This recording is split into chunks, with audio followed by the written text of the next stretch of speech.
This lesson describes the nature, hazards and effects of wind shear.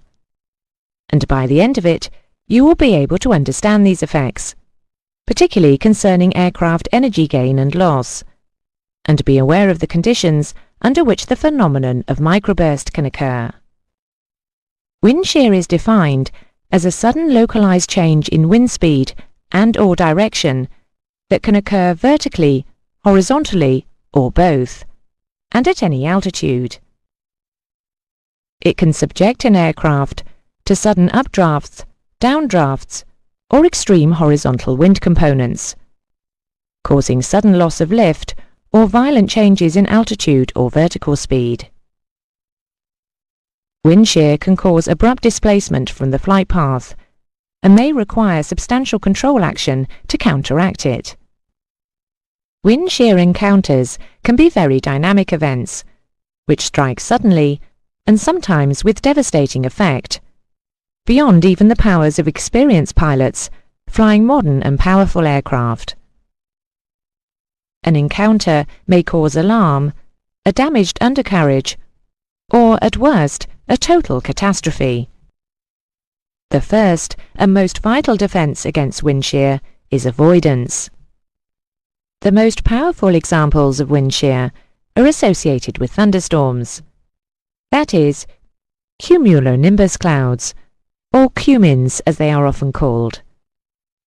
However, wind shear can also be experienced in association with other meteorological features, such as the passage of a front, a marked temperature inversion, or even turbulence caused by topographical features. Microbursts are associated with thunderstorms and are one of the most, if not the most, dangerous source of wind shear. They are small-scale but intense downdrafts, which, on reaching the surface, spread outwards in all directions from the downdraft centre. This causes both vertical and horizontal wind shear that can be extremely hazardous to all types and sizes of aircraft, especially when within 1,000 feet of the ground. A microburst is typically less than a mile in diameter as it transcends from the cloud base to between about 1,000 to 3,000 feet above the ground. In the transition zone near the ground, the downdraft changes to a horizontal outflow that can extend to around 4 kilometers, just over 2 nautical miles, in diameter.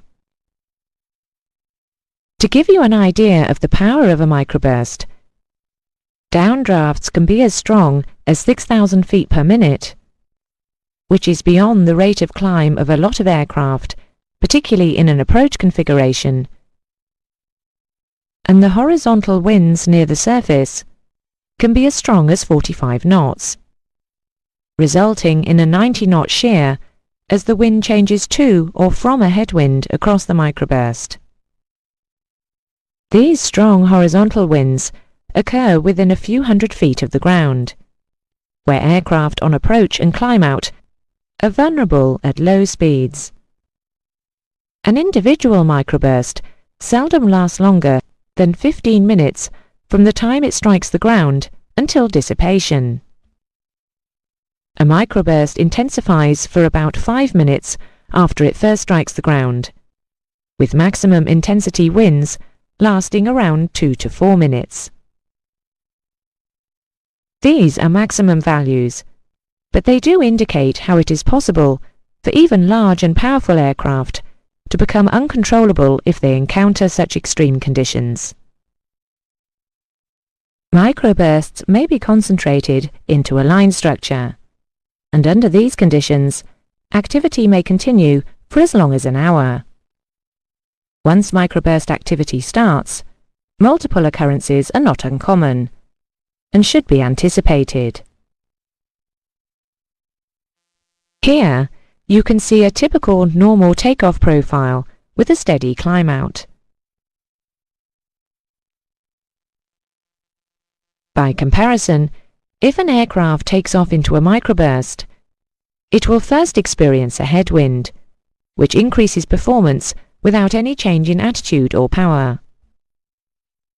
This is followed rapidly by a decreasing headwind and performance, and a strong downdraft.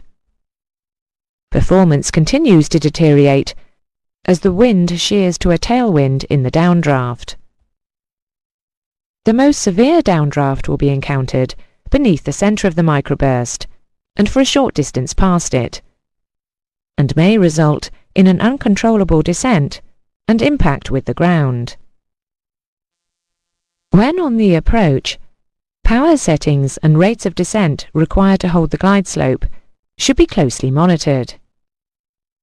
If wind shear is encountered, it may be difficult to stay on the descent path at normal power and descent rates. If there is ever any doubt about your ability to regain a normal rate of descent on a stabilized approach to land without abnormal maneuvers, then you should apply full power and carry out a missed approach procedure or go-around as appropriate. Wind shear can vary enormously in its impact and effect. Some instances, such as microbursts, will be more severe and consequently more dangerous than others. When countering the effects of wind shear, it is safest to assume the worst case, as it is impossible to tell from the initial indications how severe any wind shear will be. On the whole, prevention is better than cure. But if you are caught unexpectedly by wind shear, use maximum effort to recover, only moderating the recovery when safe. The table now on the screen will give you an idea of the indications you may get and the associated recovery actions needed during a stabilized approach. But it is as well to appreciate that approaches should not be attempted into known wind shear conditions.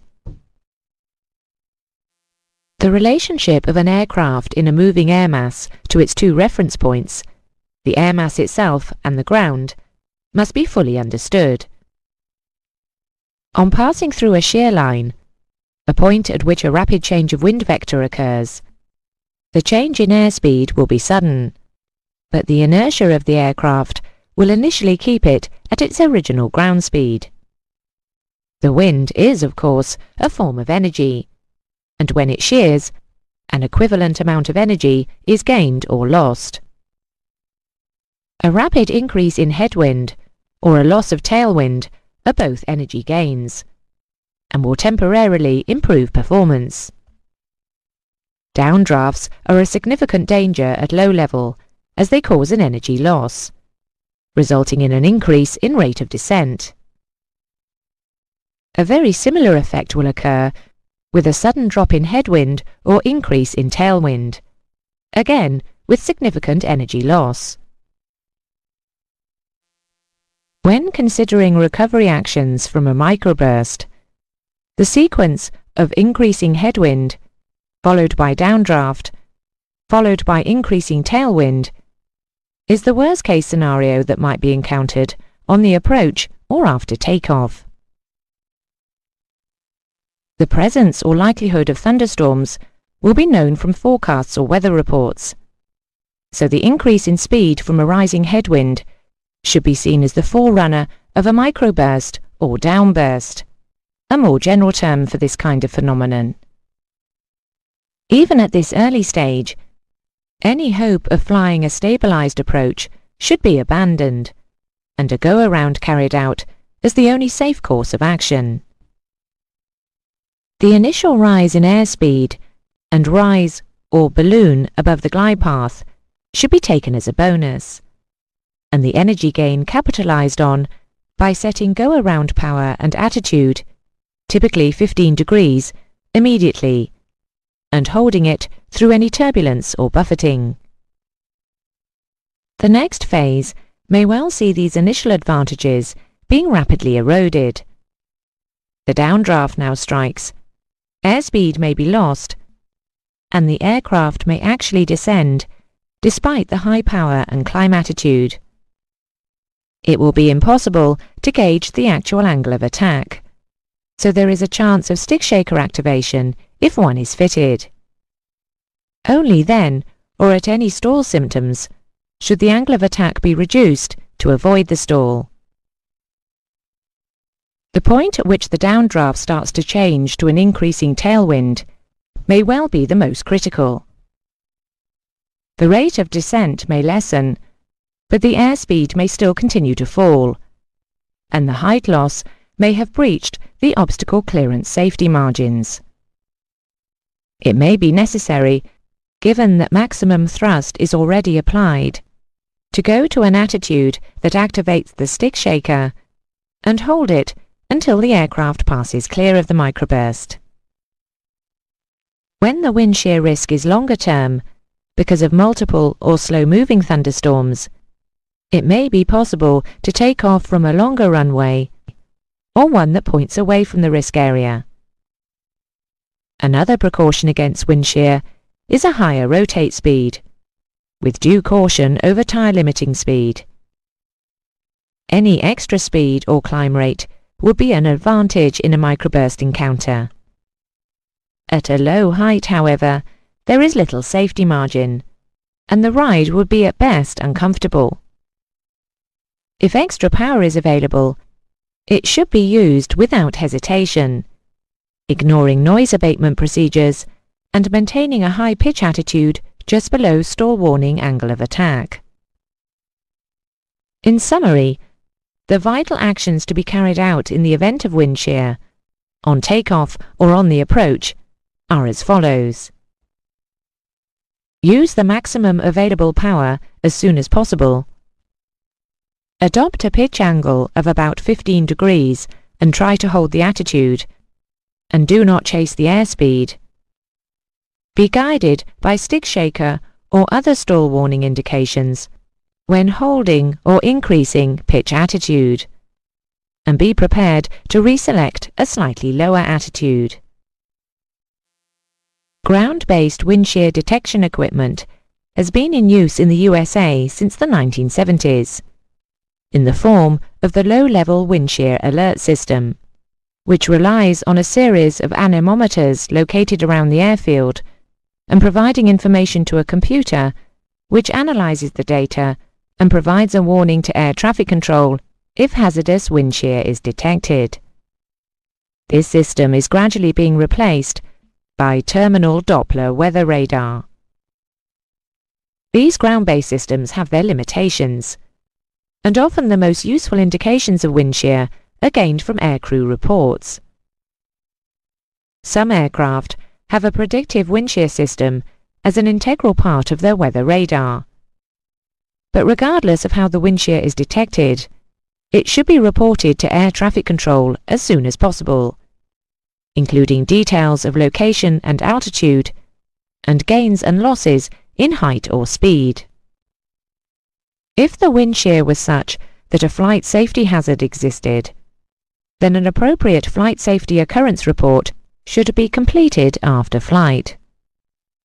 Awareness of the conditions from timely reports will enable other aircrew to plan and brief accordingly.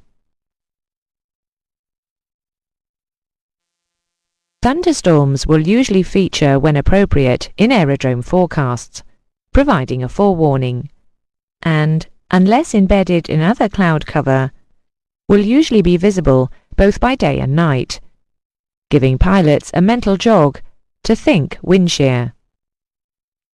Once alerted, there are several visual indications to look for. These include divergent smoke plumes or windsocks, dense shafts of rain or hail, and virga, which is precipitation which may fall from a cunim but evaporate before reaching the ground. Divergent wind patterns can also be detected by the movement of long grass, crops and trees, and disturbances on the surface of sea and lakes. Rising dust or sand will also reveal strong or gusty winds. To observe and recognize any of these clues will suggest that the wind shear danger is very close, if not imminent. Nevertheless, a few seconds of warning may make all the difference if the warning is heeded and acted upon promptly. Most pilots will experience wind shear in one form or another at some time during their flying careers.